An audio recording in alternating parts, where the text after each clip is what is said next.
नमस्कार। ये डेटा क्या कहता है मैं आप सबका एक बार फिर से स्वागत है। मैं हूं अजय प्रकाश।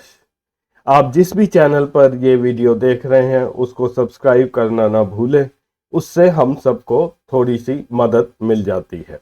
अभी पिछले हफ्ते जब ऋषि सुनाक यूके के प्रधानमंत्री बने तो भारत में एक खुशी की लहर दौड़ गई और ऐसा लगने लगा, इतना सेलिब्रेशन होने लगा जैसे कि कोई भारतीय व्यक्ति ही वहां का प्रधानमंत्री बन गया हो। हम लोगों ने एक शब्द का इजाद किया है, इंडियन ओरिजिन, यानी कि भारतीय मूल का व्यक्ति। और ऐसा बोला गया कि ऋषि सुनाक तो इंडियन ओरिजिन व्यक्ति हैं और ये तो बहुत बड़ी बात हो गई है कि वो यूके के प्रधानमंत्री बन गए हैं, उन लोगों के जिन्होंने हमारे ऊपर 200 साल राज किया। ऋषि सुनाक के बारे में मैं ज्यादा नहीं बोलूंगा क्योंकि पिछले हफ्ते उनके बारे में बहुत कुछ प्रेस में आ चुका है।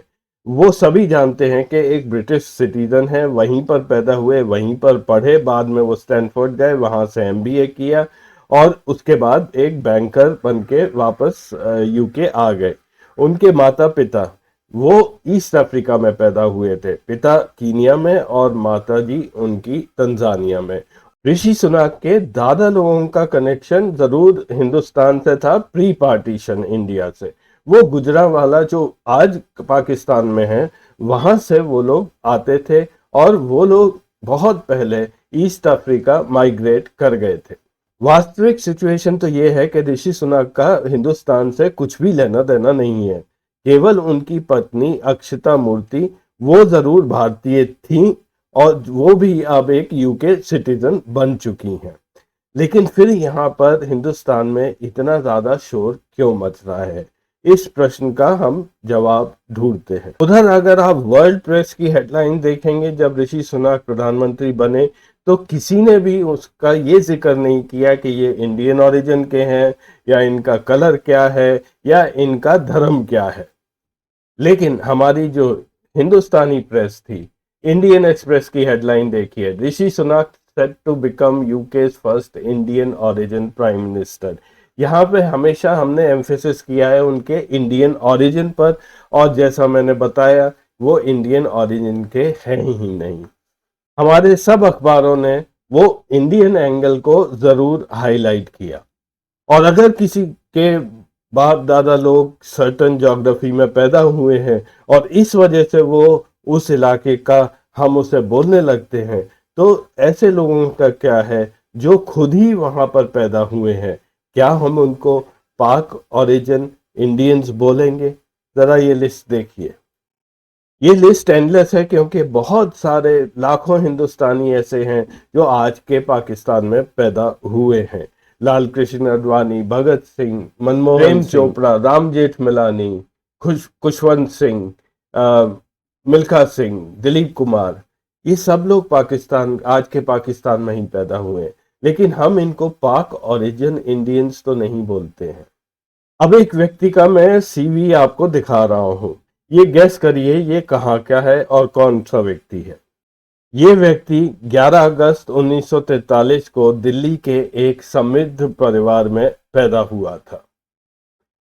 इनके पिताजी वो अलीगढ़ मुस्लिम यूनिवर्सिटी से ग्रेजुएट किए थे और इंडियन सिविल सर्विसेज में उन्होंने नौकरी शुरू की ब्रिटिश रूल के दौरान। इनकी माँ जो है वो लखनऊ से आती हैं, वो 1920 के आसपास पैदा हुई और वहीं से लखनऊ से ही उन्होंने अपनी स्कूलिंग की। बाद में वो दिल्ली के इंद्रप्रस्थ कॉलेज से उन्होंने इंग्लिश लिटरेचर में बैचलर्स डिग्री हासिल की। और ये व्यक्ति, इनके दो और भाई हैं। उनके बड़े भाई इस वक्त international fund for agriculture development Italy, वहाँ पे वो एक डायरेक्टर हैं, और इनके छोटे भाई वो एक एनेस्थीलॉजिस्ट हैं इलिनॉइस यूएस में। और बाद में बड़े होके ये व्यक्ति एक बहुत ही बड़ा आर्मी ऑफिसर बना। तो शायद आप अभी समझ ही गए होंगे मैं किस व्यक्ति की बात कर रहा हूँ। जिस व्यक्ति को मैं रेफर कर रहा हूँ वो है जनरल परवेज मुशर्रफ, जिनका हाल ही में निधन हुआ है। और जब वो जनरल बने 6 अक्टूबर 1998 को, तो क्या उस समय हम लोगों ने हेडलाइंस कुछ ऐसी चुनी, Indian origin general heads Pakistan army?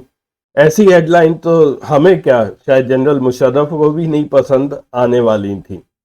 या फिर 1947 में हमारे अखबारों ने कुछ ऐसा रिपोर्ट किया था क्या, Indian origin Jinnah becomes first governor general of Pakistan? मैं सिर्फ ये दिखा रहा हूं कि आप कहाँ पैदा हुए या आपके पिता लोग या दादा लोग कहाँ पैदा हुए, उससे कोई मायने नहीं रखता है। मायने वो रखता है कि आज आप कहाँ पर हैं, किस देश में हैं, और आपका भारत के प्रति क्या रवैया है। इन ये जो लोग मैंने दिखाए, ये भले ही हिंदुस्तान में पैदा रहे हों या यहाँ से कनेक्शन रहा हो, लेकिन वो हमारे कट्टर दुश्मन थे।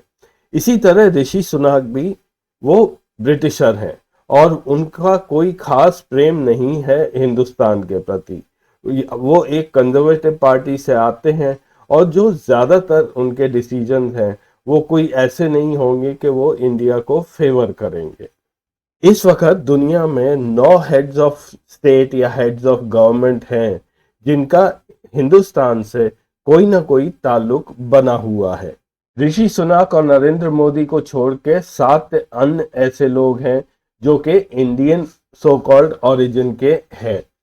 शायद आप लोगों को इस बारे में पता भी नहीं होगा, क्योंकि हमारे यहाँ मीडिया ने या गोदी मीडिया तो बिल्कुल ही इन लोगों के बारे में बात नहीं करेगा।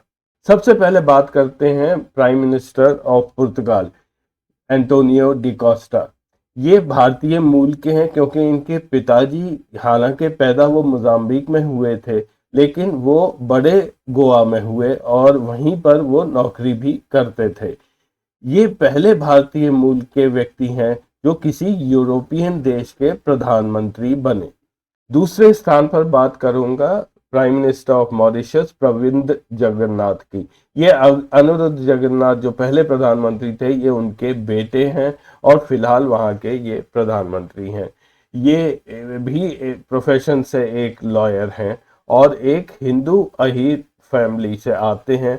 और जैसा कि आप जानते हैं, मॉरिशस के ज़्यादातर हिंदू लोगों बिहार और उस इलाके से माइग्रेट किए हैं, तो ये भी इंडियन ओरिजिन के प्रधानमंत्री ही हैं। तीसरे स्थान पर हैं प्रेसिडेंट ऑफ सिंगापुर हालिमा याकूब। इनके पिताजी एक भारतीय थे और उन्होंने एक मलेशियन लेडी से शादी की जो कि उनकी मदर थी। इनके पिताजी का देहांत बहुत ही इनके बचपन में हो गया था। ये बहुत ही पढ़ी लिखी हैं। ये बैचलर ऑफ लॉ इन्होंने सिंगापुर से किया, उसके बाद वहीं से इन्होंने मास्टर्स भी किया। हालिमा याकूब पहली लेडी प्रेसिडेंट है सिंगापुर की, लेकिन हमारे अखबारों में इनका जिक्र भी तक नहीं आया है। चौथे स्थान पर है पृथ्वीराज सिंह रूपम, या इनको प्रदीप सिंह रूपम के नाम से भी जाना जाता है। ये मॉरिशस के फिलहाल राष्ट्रपति हैं और ये भी प्रोफेशन से एक लॉयर हैं। ये एक भारतीय आर्य समाजी हिंदू परिवार में पैदा हुए थे मॉरिशस में, वहीं पर ये पढ़े और फिर यूके से इन्होंने लैंकाशायर यूनिवर्सिटी से मास्टर्स की डिग्री हासिल की। पांचवें स्थान पर हैं सूरीनाम के राष्ट्रपति चंद्रिका प्रसाद संतोखी। ये प्रोफेशन से एक पुलिस ऑफिसर हैं। इनकी पूरी ट्रेनिंग नीदरलैंड में हुई थी और बाद में ये सूरीनाम में भी पुलिस ऑफिसर बने थे। इनके बारे में ये खास बात है कि इन्होंने जब अपनी शपथ ली, ओथ ली थी, वो हिंदू संस्कृत श्लोक पढ़कर इन्होंने ली थी। अब ये बात शायद हिंदुस्तान में हमारे भक्त ब्रिगेड को ये पता नहीं लगी, नहीं तो इसका ज़रूर एक हाइप क्रिएट किया जाना था। शायद इसीलिए कि उन्हें शायद ये पता भी नहीं है कि सूरीनाम है कहाँ पर। मैं दिखा देता हूँ। सूरीनाम वेस्ट इंडीज़ का एक देश है जिसके एक तरफ गयाना है और दूसरी तरफ फ्रेंच गिनी। ये ट्रिनिडाड टोबैगो वेनेजुएला, ये उसी इलाके में ये देश आता है। छठे स्थान पर आते हैं राष्ट्रपति गयाना के इरफान अली। ये हेड ऑफ गवर्नमेंट भी हैं और हेड ऑफ स्टेट भी हैं। ये भी बहुत पढ़े लिखे हैं। ये रीजनल प्लानिंग, अर्बन प्लानिंग में ये इन्होंने पीएचडी की डिग्री हासिल की हुई है। इरफान अली भी भारतीय मूल के हैं, उनके माता पिता हिंदुस्तान से ताल्लुक़ रखते हैं।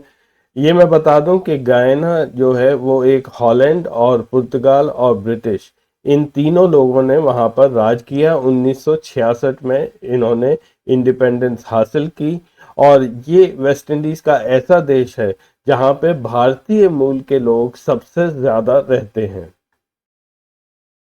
और 7वें स्थान पर हैं सीशेल्स के राष्ट्रपति वेवल राम खलावन। ये हेड ऑफ गवर्नमेंट भी हैं, हेड ऑफ स्टेट भी हैं। ये एंसेस्ट्रली बिहार को बिलोंग करते हैं इनकी फैमिली, और ये सीशेल्स में बहुत पहले इनके परिवार चला गया था। नाम भले ही इनका राम खलावन हो, लेकिन ये क्रिश्चियन है और इन्होंने अपनी पूरी थियोलॉजिकल स्टडीज वो मॉरिशस में पूरी की थी। 8वें स्थान पर आते हैं ऋषि सुनक, जिनके बारे में मैं बोल ही चुका हूँ। 9वें स्थान पर हैं हमारे अपने श्री नरेंद्र मोदी। नरेंद्र मोदी जी की ये इन्फॉर्मेशन मैंने विकिपीडिया से ली है। केवल उनकी पढ़ाई के बारे में मैं एक टिप्पणी दिखा रहा हूँ कि वो उनका जो बैचलर्स डिग्री है दिल्ली यूनिवर्सिटी से और मास्टर्स डिग्री है गुजरात यूनिवर्सिटी से, उसके बारे में एक आरटीआई क्वेरी हुई थी कि, और वहाँ उस समय स्कूल ऑफ लर्निंग जहाँ से वो कहते हैं उन्होंने बैचलर डिग्री ली थी, वो उन्होंने कहा है कि उनके पास कोई डेटा नहीं है उन लोगों की जिन्होंने 1978 में बीए की डिग्री ली। जयंती भाई पटेल एक पॉलिटिकल साइंस के प्रोफेसर थे गुजरात यूनिवर्सिटी में। उन्होंने भी ये बोला है कि मोदी की जो एमए की डिग्री है, जो वो कहते हैं गुजरात यूनिवर्सिटी से ली है, वो सब्जेक्ट उस समय वो उस यूनिवर्सिटी में पढ़ाया ही नहीं जाता था। ये विकिपीडिया में लिखा है, आप लोग भी देख सकते हैं। तो जितने भी कंट्रीज हैं जहाँ पे इंडियन ओरिजिन के प्रधानमंत्री या राष्ट्रपति हैं, वो ज़्यादातर सब पढ़े लिखे ही हैं। तो ऋषि सुनक को हिंदुस्तान में केवल इसलिए प्रोजेक्ट किया जा रहा है कि वो एक हिंदू है। ये कुछ तस्वीरें हैं जब वो प्रधानमंत्री बन गए थे, तो उन्होंने अपने घर में जाने से पहले एक पूजा कराई थी और इन फोटोज को यहाँ पर बढ़ा चढ़ा के दिखाया जा रहा है। हाल ही में दूसरा एक और फोटो दिखाई है कि उनके सीधे हाथ पर एक लाल धागा बना हुआ है, जिसको कहते हैं वो, जिसको हम लोग कलावा बोलते हैं। ये भी यहाँ पर हमारे जो भक्त साथी लोग हैं वो दिखा रहे हैं कि वो कितने बड़े हिंदू हैं, और उनको कंपेयर किया जा रहा है मोदी जी के साथ, जो कि खुद एक काला धागा पहनते हैं सीधे हाथ में, जिसको टोटका बोला जाता है कि नजर ना लगे, उसको कंपेयर किया जा रहा है ऋषि सुनक के साथ। और ऋषि सुनक का एक और पुराना वीडियो भी दिखाया जा रहा है कि वो गाय की भी पूजा करते हैं। तो वो संपूर्ण रूप से एक हिंदू प्रधानमंत्री हैं। तो भक्त लोग भले ही खुश होते रहें कि वो एक हिंदू हैं, लेकिन ऋषि सुनक मूल रूप से ब्रिटिशर हैं। वो उसी देश के हित में फैसले लेंगे और ऐसी कोई गारंटी नहीं है कि वो भारत के साथ कोई आउट ऑफ द वे जाकर कोई मदद करेंगे। तो आज के कार्यक्रम में बस इतना ही। अगले हफ्ते मैं फिर मिलूंगा कुछ नया डेटा लेकर। तब तक के लिए नमस्कार।